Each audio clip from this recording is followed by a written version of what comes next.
Dr. Richard Bush was the chair of the American Institute in Taiwan from 1997 to 2002, and a familiar face to Taiwan. He served in the U.S. government for almost 2 decades, focused on East Asia.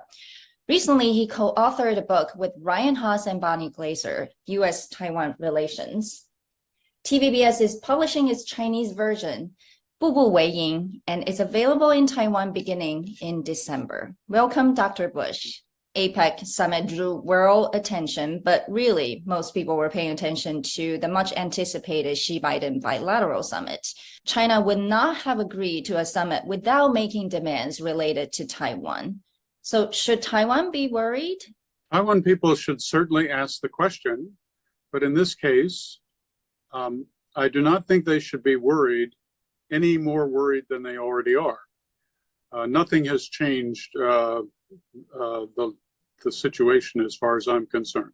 Beijing has moved to a strategy of what I call coercion without violence.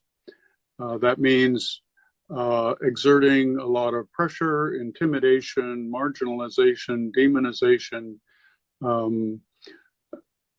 interference in Taiwan, and attacking the DPP administration and its leaders. The purpose of this is to basically break the spirit of the Taiwan people, to continue this campaign in a relentless way. This is a low-risk strategy. Going to war could create great damage for China, partly because the U.S. might intervene, and Beijing probably assumes that the United States would intervene. So the cost could be very great. It's not clear that Beijing would win. Even though in Washington, D.C., there's a lot of speculation whether Xi Jinping or China is going to invade Taiwan in 2027. Should we worry about 2027 or not? My understanding of the broader situation is that Chinese leaders for some time believe that they need to build up the power of the PLA, at least to deter Taiwan independence. And that if they do not have the ability to punish Taiwan militarily, then some Taiwan leaders might be tempted to move in the direction of de jure independence. Now, just because you have the capabilities that ultimately could be used to attack Taiwan, and that's where PRC is moving, that doesn't mean that they're going to be used. There's a difference between capabilities and intention.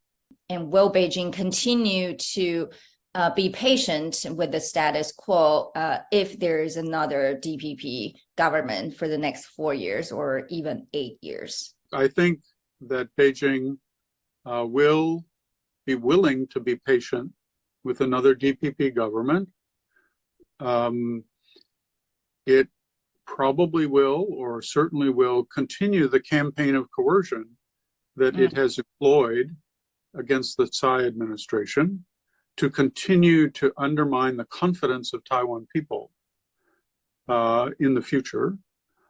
It may tighten up that coercion a little bit. I have no idea what their plans are.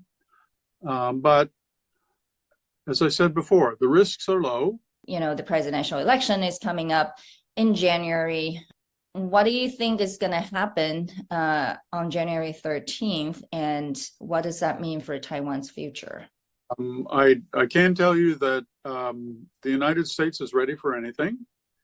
We cannot predict ourselves who's going to win the election, and so we have to be ready to deal with any new government, and we certainly don't want to alienate one political party by favoring another political party when the first political party wins. So